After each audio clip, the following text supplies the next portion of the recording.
This morning, it is a thrill for all of us to welcome Dateline NBC correspondent Blayne Alexander. A pioneering journalist, Blayne was a correspondent for NBC News, where she reported for NBC Nightly News, The Today Show, and MSNBC before joining Dateline, the network's longest-running primetime show. During her time with the network, Blayne was at the forefront of the biggest stories in recent history, including the COVID-19 pandemic, the 2020 elections, the death of U.S. Congressman Lewis, and the nationwide protest around racial injustice. Her reporting has taken her around the world, from here on Agnes Scott College's campus, where she covered the early voting in 2020, to the White House, to Wimbledon, from Singapore to Australia, and her personal favorite, I understand, the 2016 Summer Olympics in Rio de Janeiro. A four-time Emmy Award nominee, her work has been honored by the Atlanta and National Associations of Black Journalists, the Atlanta Press Club, and the Alliance for Women in Media. A graduate of Duke University, where she was a student athlete, Blayne enjoys making an impact in her community through organizations such as Delta Sigma Theta Sorority and Jack and Jill of America. It is my pleasure to welcome Blayne Alexander to Agnes Scott College. Blayne?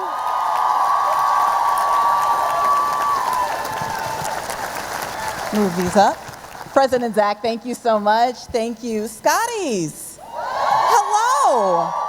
I have to say right off the bat, we already have something in common. It was also pouring down rain on my graduation day. I need to tell you this is not my fault. I did not bring the rain with me. I just want to tell you that it's like good luck, like rain on your wedding day. This is a good charm. President Zach, thank you again. To all of the distinguished members here on this stage, thank you so much. Huge thanks to Wamboy. Another shout out for her. You know, I have to say, when I was getting ready for the speech in the previous weeks, Wamboy and I actually had a phone conversation, and I just wanted to get to know more about the class of 2025. I said, tell me about your class, what's everyone like? And then at the end, I said, do you have any more questions for me or anything else I should know? And she paused for a second and said about the speech, please make it interesting. Translation, don't be bad. And so very clear marching orders. I appreciate that. I will do my very best to accommodate that wish over these next few minutes. Class of 2025. It never gets old to hear that, right? Especially now that we're here. So I love a good call and response. Keeps me energized, keeps y'all from falling asleep on me. So let's start with this one. Who here is not a morning person? Whoop, all right. Kudos to y'all for making it here. If you're from ATL, stand up. Okay? Love it. Non-ATL, stand up.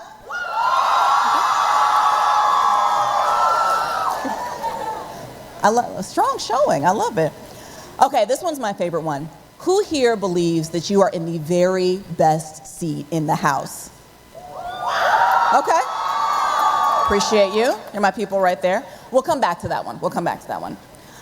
I want you all to know how much of a true honor it is for me to stand up here today. So my family and I live about 15 minutes down the road. So we pass your beautiful campus literally 2, 3, 4 times a week. My husband, we have so much love for Agnes Scott College. My husband is right here on the stage as a member of the Board of Trustees. And our 3-year-old daughter, Sage, her constant companion, that's you. Her constant companion is a stuffed Scotty, an actual stuffed Scotty, complete with a purple ascot and everything. So it's okay, darling. She calls him her baby. She brings him to the table when we eat every meal. She won't go to sleep without him. So I want you to know that for mommy to be speaking today at Scotty's home actually gave me a lot of credit as a parent. So thank you for that. So shout out to my little girl and our 11-month-old Skylar still at home. And before we dive in, speaking of parents, I want to give a lot of love to all of the parents here today who made this happen. That includes parental figures, aunts, uncles, play cousins, church aunties, everybody who was here to make it possible for you to get your degrees today. Because, let me let you in on a little secret. If they're parents, they're tired. I can say that confidently as a parent myself. Maybe they're not currently tired at this moment, but at some point along the journey, they were tired. So let's give them all the love because they certainly deserve it. And this is your celebration too. And a special shout out to my mom, who is here in the front row as well. So after 4 years of working toward this very moment, I clearly don't need to tell you all, commencement is a big deal. And I do not take giving a commencement speech lightly. Nor do I take for granted the fact that there's a lot happening in the world today, the very world that you are preparing to step into. I know from talking to folks, a lot of folks are just kind of tired of hearing about what's going on, worrying about how to face it, how to step up, and in many cases, just tired of news in general. Which of course then makes it incredibly ironic that they brought the news lady up here to talk to you. Sorry. But no, I'm not here to give you a rundown of today's events. I know that you're all keenly aware of what's going on around you and make it a point to be informed about the world around you.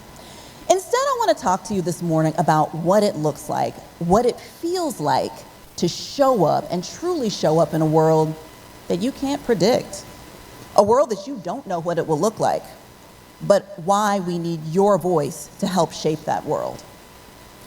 So I like to say that I came of age as a national news correspondent during the pandemic.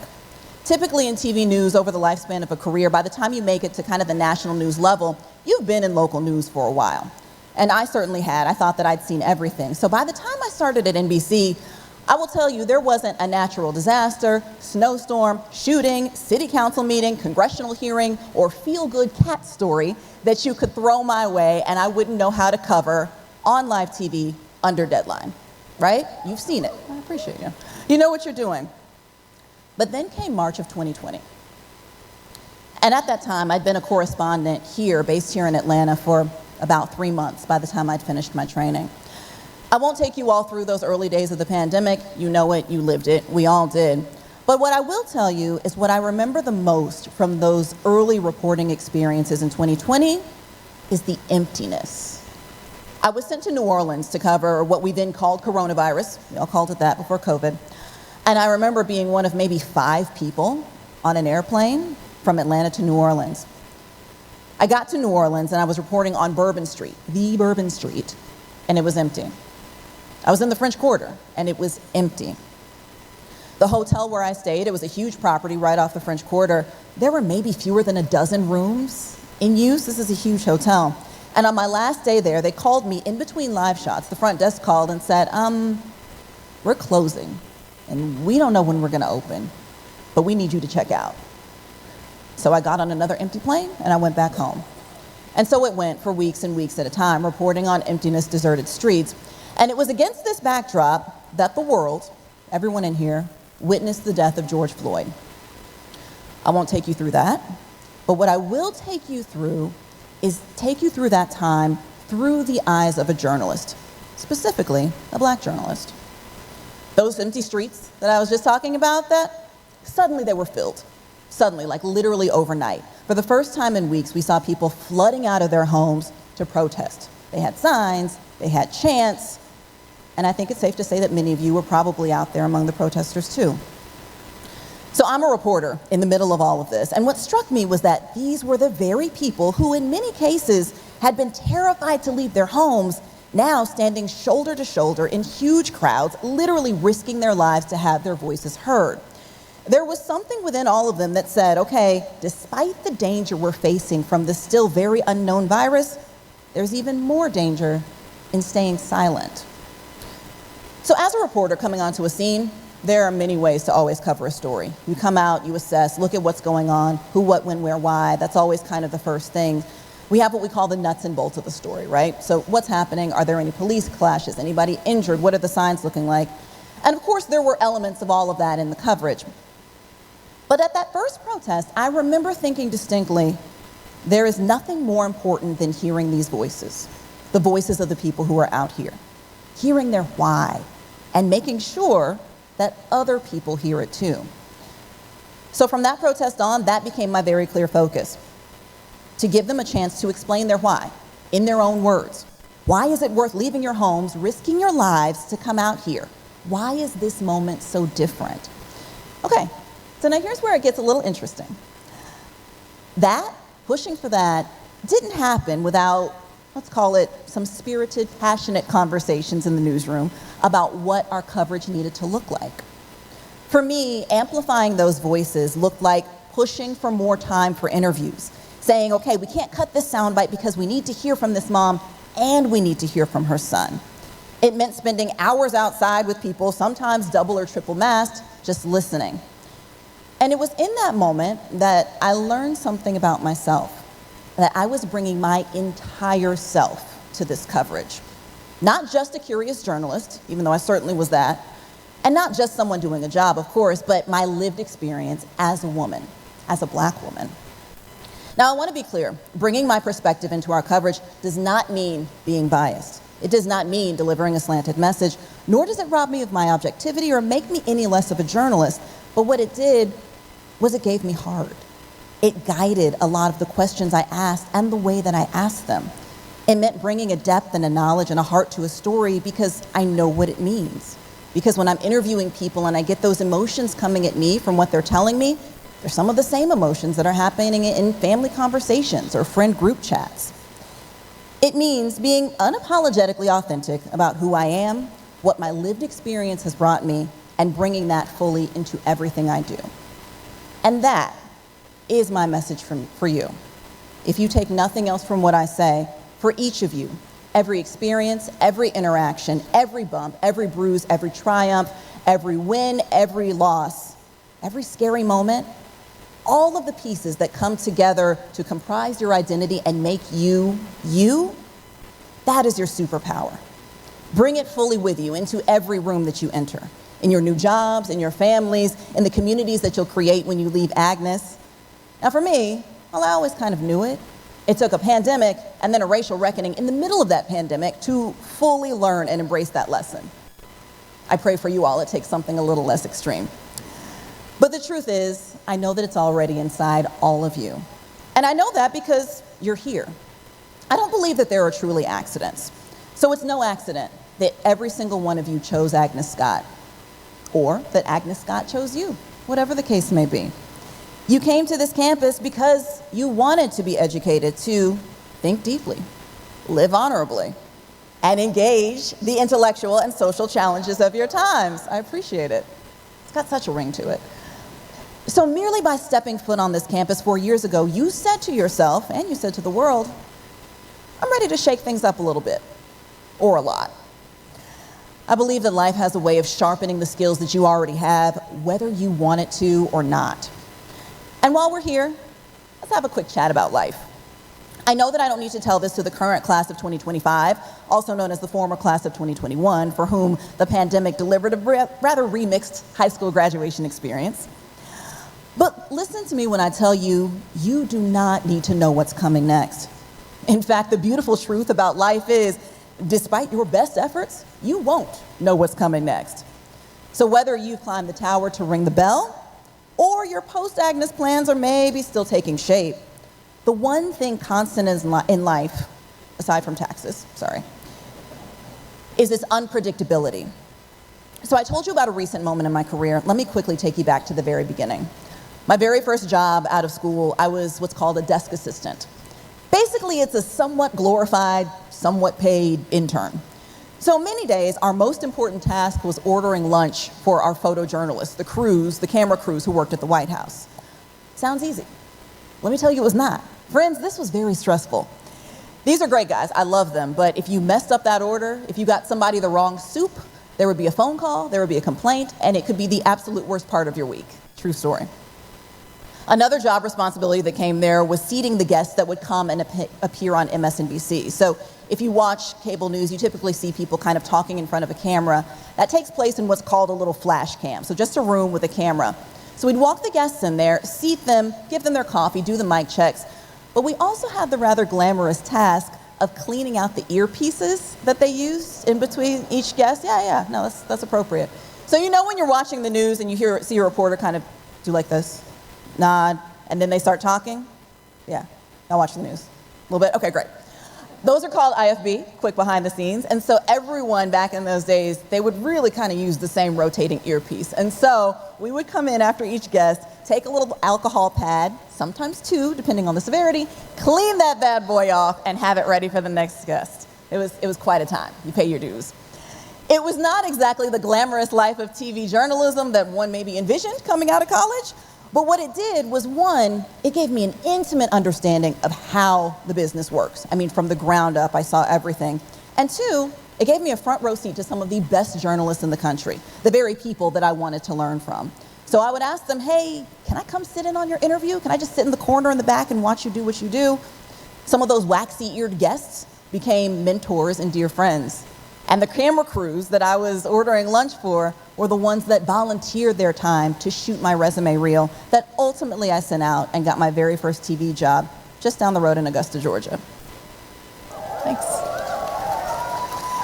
My point to you is that all of this was born out of unpredictability. I did not land a job on TV straight out of college. In fact, I didn't even have a resume reel to send out to hopefully think about getting a job straight out of college. My point is, embrace the unknown, embrace the unpredictability, and whether your next step is set in stone or still a question mark, embrace it all.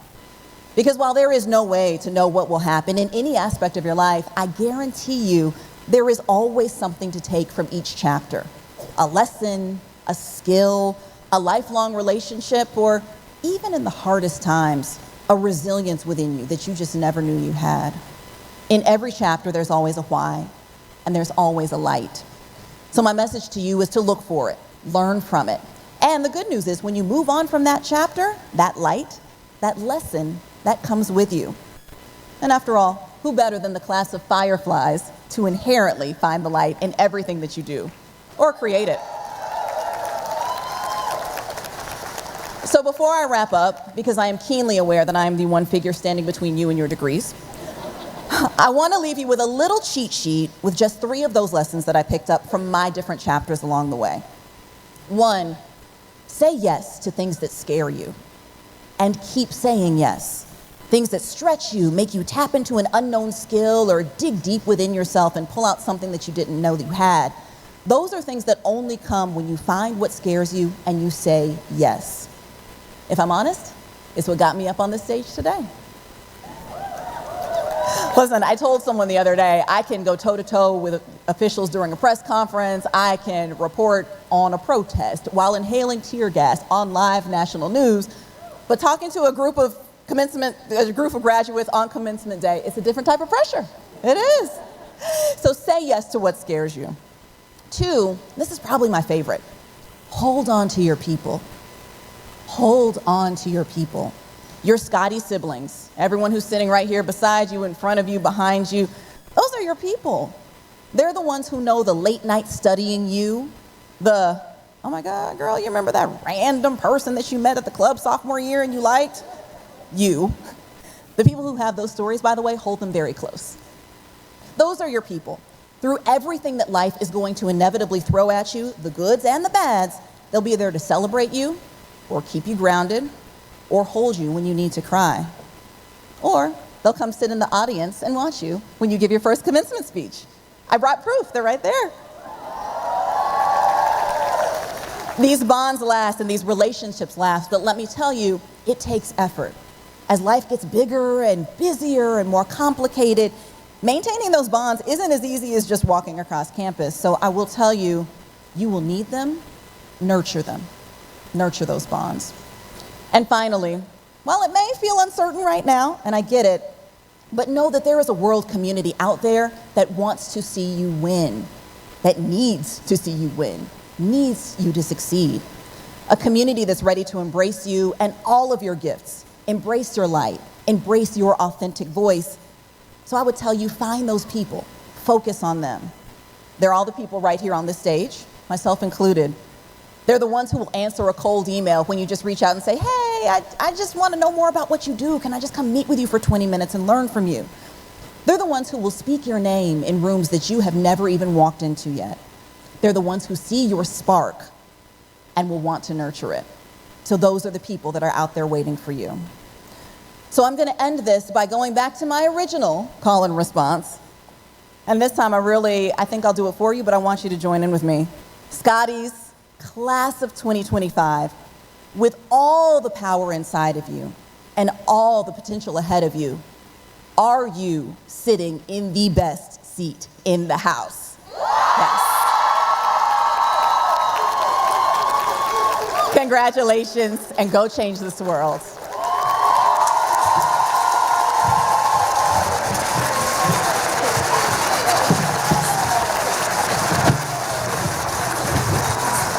Sotto voce members and other choir members, please come to the front immediately. Thank you. Thank you, Blayne, for your inspiring message. And yeah, let's another round of applause. That was amazing.